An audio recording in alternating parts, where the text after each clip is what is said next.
की, भारत माता की। आज का दिन वाकई अद्भुत दिन है। मंच पर विराजमान माननीय प्रभारी मंत्री राव उदय प्रताप सिंह, इस अवसर पर माननीय विधायक गौरव पारधी जी, माननीय विधायक विक्की भाई, सभी सम्मानीय मंच, DG Kailash Makwana ji, IG Balaghat Sanjay Singh ji, IG CRF Shrimati Neetu Bhattacharya ji, DIG Tarun Nayak ji, field director Ravindra Tripathi, Mrinal Meena ji, Aditya Mishra ji, Rajat Sakalecha ji, Siyaj K M, commandant hawk force Vikrant Sarangpani, Kaping Singh या कपिंग गिल, श्री पुनीत गोयल, ये बहादुर जवानों के नाम में जवान करके ले रहा हूं। जोरदार अभिनंदन करें सारे अधिकारियों और पुलिस जवानों के लिए। सच में कलेक्टर मृणाल, आदित्य मिश्रा, हमारे लिए आईजी संजय, तो ऐसा लग रहा जैसे यही के बासिंदे हो गए। जोरदार ताली बजाएं हमारे सारे अधिकारियों के लिए। जिस बात के लिए मध्य प्रदेश पुलिस को सम्मान मिलना चाहिए, आज के दिन वो भगवान सूर्यनारायण भी थोड़ी ज्यादा ही आभा दे रहे हैं हमारे लिए। ये शौर्य पराक्रम का दिवस है। जोरदार अभिनंदन हमारे सभी जवानों के लिए। यशस्वी प्रधानमंत्री श्रीमान नरेंद्र मोदी जी और गृह मंत्री जी का भी जोरदार अभिनंदन करें, जिनके नेतृत्व में लाल सलाम को आखिरी सलाम का लगातार चलता बढ़ता अभियान और मुख्य धारा के साथ जुड़ने के लिए पुनर्वास नीति के अंतर्गत, यद्यपि हमारे सशस्त्र जवानों ने हमारे सारे प्रयास, हम किसी के साथ कभी भी कोई अन्याय नहीं करना चाहते, लेकिन अगर किसी कारण से हमारे लॉ एंड ऑर्डर में कहीं परेशानी आ रही, कठिनाई आ रही, तो ये बात किसी भी सरकार को बर्दाश्त करना कठिन जाता है। मैं मान के चलता हूं, यशस्वी प्रधानमंत्री और गृह मंत्री ने जो मार्च 2026 और अब तो जनवरी 2026 तक की टाइम लिमिट दी है, हमारी पुलिस ने वो काम करके दिखाया जिसमें वाकई वो अभिनंदन की हकदार है। जोरदार अभिनंदन हमारे तीनों तरह के पुलिस फोर्स के लिए। भारत सरकार के समर्थन के साथ छत्तीसगढ़ में रोज ये ऐसे दृश्य आम है। हमारे लिए ये नई बात, पहले एक महिला नक्सली सुनीता ने हमारे बीच आकर के इस शांति के पथ पे कदम बढ़ाया था। जोरदार अभिनंदन करें पुलिस के तब के वातावरण के लिए। और उसके बाद ये दलम का एक नया 10 सदस्यीय समूह, जिसके आधार पर हमारे लिए अगर इनके नाम देखें तो ये सुरेंद्र उर्फ कबीर, जिसपे मध्य प्रदेश ने 12 लाख का, छत्तीसगढ़ ने 25 लाख का, महाराष्ट्र ने 25 लाख का इनाम डिक्लेयर किया था। कुल जमा 62 लाख का इनाम इस पे था। आज इनने सरेंडर किया है ये संविधान की कॉपी लेकर के। हम एक तरह से पुनर्वास की नीति के अंतर्गत शासन की योजना हमारे सारे व्यवस्थाओं के लिए हमारे साथ मिलकर के उस मार्ग को त्याग करके जिससे कठिनाई पैदा होती है, समाज में अव्यवस्था होती है, और कानून के रास्ते पे जो आएगा सरकार उसका पुनर्बसाहट का पूरा काम करेगी। निश्चित रूप से राकेश होडी, इन्हीं का भी इसी प्रकार से ये और नाम तो सलिता, लालू, शिल्पा, नवीन, जयशीला, विक्रम, जरीना और समर सब मिलाकर के 2,36,00,000 का अलग अलग इनाम इन पर डिक्लेयर था। और ये आज हमारे मुख्य धारा में एसीएस सुनीता ने 1 नवंबर को पुलिस के आगे सरेंडर किया था, जिन पे लगभग 17.5 लाख का इनाम था। और उसके साथ साथ जब हमारा ये लगातार अभियान चला, इसी का परिणाम है कि हमारे एमएमसी जोन के प्रवक्ता अनंत उर्फ विकास नगपुरे द्वारा सीमावर्ती जिलों में 11 सशस्त्र वर्दीधारी नक्सलियों के साथ मैं हथियार आत्मसमर्पण किया था। मैं लंबी चौड़ी बात न करते हुए, क्योंकि 5 बजे हमारा हेलीकॉप्टर उड़ने का समय है, लेकिन आज का ये समय तो वास्तव में माननीय डीजीपी का रात को फोन आया तो हमने कहा मैं सब काम छोड़ के चलूंगा। हर हालत में हमारे जवानों का ये ऐतिहासिक दिन है, हमारी अपनी सफलता का यह नया प्रतिमान बन रहा है।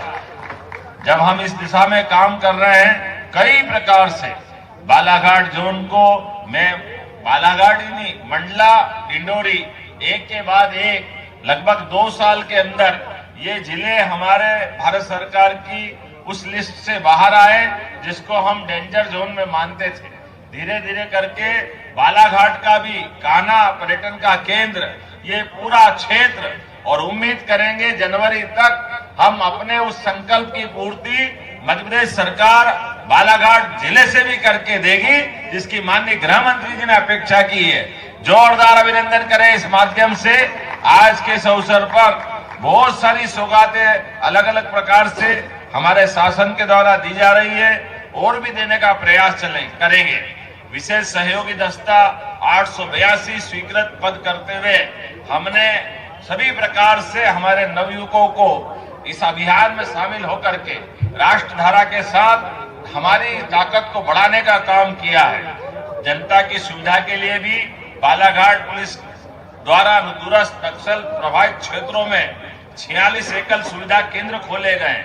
एकल सुविधा केंद्रों के माध्यम से युवाओं का चयन निजी कंपनियों से दिलवा करके उनको सिंगल क्लिक से नियुक्ति पत्र दिलवाए जा रहा है। एकल सुविधा केंद्र के माध्यम से भी वन अधिकार पट्टे से लेकर सभी प्रकार की चिंता का काम हमारे द्वारा किया जा रहा है।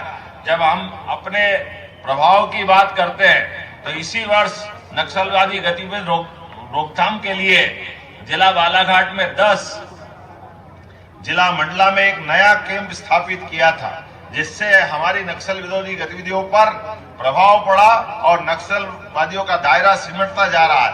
इसी तरह से 15 नवीन अस्थायी कैंप भी हमारे द्वारा लगाने का प्रयास किया है और हाक फोर्स के 1200 जवान लगातार अंकुश लगाने के लिए, और इसी के कारण से हाक फोर्स और 328 जवानों को जिला बल सहित हमने उनकी बहादुरी के फलस्वरूप क्रम पूर्व पदोन्नति देने का काम भी हमने किया था। जोरदार अभिनंदन करें हमारे बहादुर जवानों के लिए भी। और हमारे बीच में से हमारे कुछ समय पहले एक बहादुर जवान आशीष ने अपने प्राणों की आहुति देकर भी इस संकल्प की पुष्टि कराने का काम किया। जोरदार अभिनंदन। आशीष का बलिदान आज हमारे लिए सार्थक हो रहा है। इसी बहादुरी के कारण से हमारे बल के जवानों ने जो संकल्प किया था कि हम लगातार जिस उद्देश्य के लिए, जिस पवित्र उद्देश्य के लिए लगे, उसको हासिल करेंगे। जीवन तो क्षणभंगुर है, जीवन में जो आया वो जाएगा, लेकिन आने जाने के क्रम में अपने काम के प्रति समर्पण करते हुए जिस प्रकार से जो काम की अपेक्षा की गई है, और यह दुनिया का सबसे बड़ा लोकतंत्र, और लोकतंत्र हमारे संविधान के माध्यम से चलता है, ऐसे में हथियार उसका समाधान नहीं हो सकता है। हथियार छोड़ करके संविधान के छाया के माध्यम से हम जीवन की सभी सुविधा देने के लिए कृत संकल्पित हैं। आओ आगे बढ़ो, हमारे साथ आओ, पुनर्वास की नीति अपनाओ। आपके जीवन की गारंटी, आगे बढ़ने की गारंटी, सभी प्रकार के जीवन में सहयोग की गारंटी हमारी सरकार लेने वाली है। माननीय प्रधानमंत्री के नेतृत्व में किसी हालत में लाल सलाम को सलाम करने की हमारी प्रतिबद्धता है। दुनिया की कोई ताकत अब हमको रोक नहीं सकेगी। आज नहीं तो कल मैं दोबारा दोहराना चाहूंगा, हमारे बालाघाट सहित पूरे क्षेत्र में एक भी व्यक्ति को हथियार उठाने की अनुमति नहीं दी जाएगी। इसी आशा और अपेक्षा के साथ मैं सारे जवानों को बधाई देता हूं। बहुत बहुत धन्यवाद। भारत माता की, भारत माता की। बहुत बहुत धन्यवाद आदरणीय मुख्यमंत्री महोदय, आपके प्रयासों के पुरस्कार। और मैं अब कोटा के लिए आमंत्रित देखिए, मुख्यमंत्री मोहन यादव का संबोधन आप यहां पर सुन रहे थे। सबसे बड़ा नक्सली आत्मसमर्पण यहां पर हुआ, जहां पर एक एक करके सभी नक्सलियों ने अपने हथियार मुख्यमंत्री के सामने छोड़े हैं और 77 लाख के इनामी नक्सली कबीर ने भी सरेंडर किया है। तो मुख्यमंत्री मोहन यादव को आप सुन रहे थे, जिन्होंने कहा कि सरकार जो है हर तरह से मदद के लिए तैयार है, सहयोग के लिए तैयार है। जो नक्सली है वो मुख्य धारा में जुड़े और हथियारों को छोड़े। और साथ ही साथ जवानों को भी उन्होंने बधाई दी है। जिस तरीके से जवान जो है डटे हुए हैं और सफलताएं भी मिल रही है। तो ये तस्वीरें देखिए हम आपको दिखा रहे हैं बालाघाट से, जहां पर मुख्यमंत्री मोहन यादव आज पहुंचे हुए हैं और सबसे बड़ा नक्सली आत्मसमर्पण आज हुआ है। तो ये तस्वीरें देखिए आपको दिखा रहे हैं। ये वही नक्सली है जो जंगलों में कभी उत्पात मचाते थे, लेकिन अब जो है जंगलों से बाहर निकले हैं और मुख्य धारा में ये लौट रहे हैं। 77 लाख के इनामी नक्सली कबीर ने भी सरेंडर किया है। और ये तस्वीरें आप देखिए, आपको तस्वीरें दिखा रहे हैं मुख्यमंत्री मोहन यादव, मुख्यमंत्री जो कि मौजूद वहां पर रहे और उनके सामने इन सभी नक्सलियों ने आत्मसमर्पण किया है, हथियार डाले हैं और सुखद ये तस्वीर है। तो मुख्यमंत्री की मौजूदगी में इन सभी नक्सलियों ने आत्मसमर्पण किया, जिसमें 6 पुरुष नक्सली हैं, 4 महिला नक्सली हैं। और बड़ी बात यह है कि 77 लाख का इनामी नक्सली कबीर, उसने भी हथियार डाल दिए हैं। तो ये बड़ी खबर आप तक पहुंचा रहा है। ये सुखद तस्वीर है। केबी डिवीजन के सक्रिय ये नक्सली बताए जा रहे हैं और अब जो है इन्होंने मुख्य धारा में जुड़ने का फैसला किया। और 2 तस्वीरें आपकी टीवी स्क्रीन पर हम आपको दिखा रहे हैं। पहली तस्वीर आप देखिए, ये सभी नक्सली जिन्होंने आत्मसमर्पण आज किया है, और दूसरी तस्वीर भी हम आपको मंच की दिखा रहे हैं, जहां मुख्यमंत्री के सामने एक एक करके ये महिला और पुरुष नक्सली आते हुए और उसके बाद इन्होंने अपने अपने हथियार डाले हैं। तो मुख्य धारा से जुड़ने का फैसला यहां पर इन्होंने किया। तो ये बड़ी खबर, सबसे बड़ा नक्सली आत्मसमर्पण, और उसकी तस्वीर हम आपको दिखा रहे हैं। तो देखिए, फॉरेस्ट गार्ड से बातचीत हुई और उसके जरिए हॉक फोर्स से संपर्क किया गया और उसके बाद यहां पर आत्मसमर्पण किया गया। तो बालाघाट आज खुद मुख्यमंत्री पहुंचे और उनके सामने इन सभी नक्सलियों ने हथियार डाले हैं।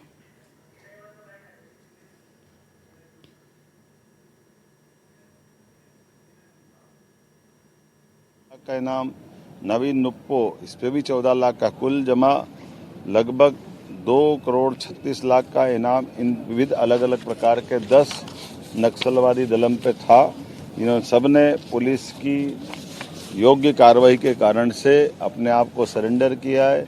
मध्य प्रदेश सरकार सारे अभी भी बचे हुए जो कुछ, यद्यपि हमारे राज्य में बहुत थोड़े से बचे हैं, मैं आपके माध्यम से भी अपील करूंगा कि आइए हम सब पुनर्वास की नीति के माध्यम से उनके जीवन की भी गारंटी लेंगे।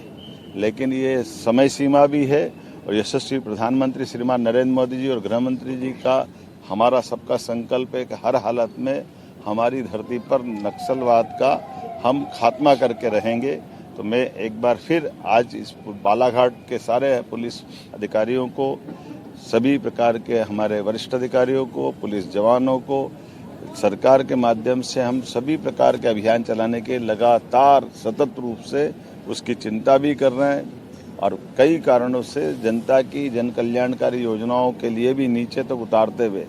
एक और खास बात, हमारे राज्य के अंदर आज भी जिन्होंने समर्पण किया है, ये हमारे दबाव के कारण हुआ है और इसमें से अधिकांश लोग हमारे गैर मध्य प्रदेश के हैं। लेकिन हमारे राज्य के अंदर हम किसी प्रकार की गतिविधि नहीं चलने देंगे, यह उसका परिणाम है। उम्मीद करते हैं अगर और भी कुछ बाहर के बच्चे होंगे तो उनसे मुक्त कराएंगे। हमारे 2 साल के चले हुए अभियानों में डिंडोरी मंडला तो पूर्णतः नक्सलवादी गतिविधि से मुक्त पाया गया।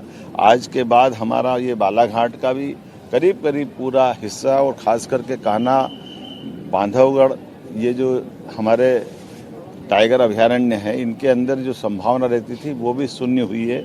उम्मीद करेंगे कि और जल्दी अच्छे परिणाम आएंगे। एक बार फिर मेरी अपनी ओर से सभी अधिकारियों को बधाई। सर, जो छत्तीसगढ़ के मुख्यमंत्री साहब आपकी बैठक हुई है भोपाल में, क्या नक्सलवाद को लेकर कोई? देखिए, हमारे राज्य के निकटवर्ती राज्यों के मुख्यमंत्री से तो मिलना ही है लगातार, लेकिन ये एक समेकित अभियान चल रहा है जो केवल मध्य प्रदेश का, छत्तीसगढ़ से नहीं है, महाराष्ट्र का भी है, आसपास के सारे राज्यों में जहाँ जहाँ नक्सलवादी समस्याएं हैं, माननीय प्रधानमंत्री, माननीय गृह मंत्री के नेतृत्व में समेकित रूप से हम हर जगह नक्सलवादियों के खिलाफ पूरी ताकत से भी लगे और जो मैदान में आता है और मैदान में लड़ना चाहता है उसका मैदान में खात्मा करते हैं और जो आके सरेंडर करता है उसकी जीवन की गारंटी लेके उसका पुनर्वास कराते हैं। ये हमारी पॉलिसी है, उसी पे हम चल रहे हैं। सर क्या अपील करना चाहते हैं तो बचे हुए नक्सली? अपील पहले दोहराई ना मैंने, फिर दोबारा दोहरा देता हूँ।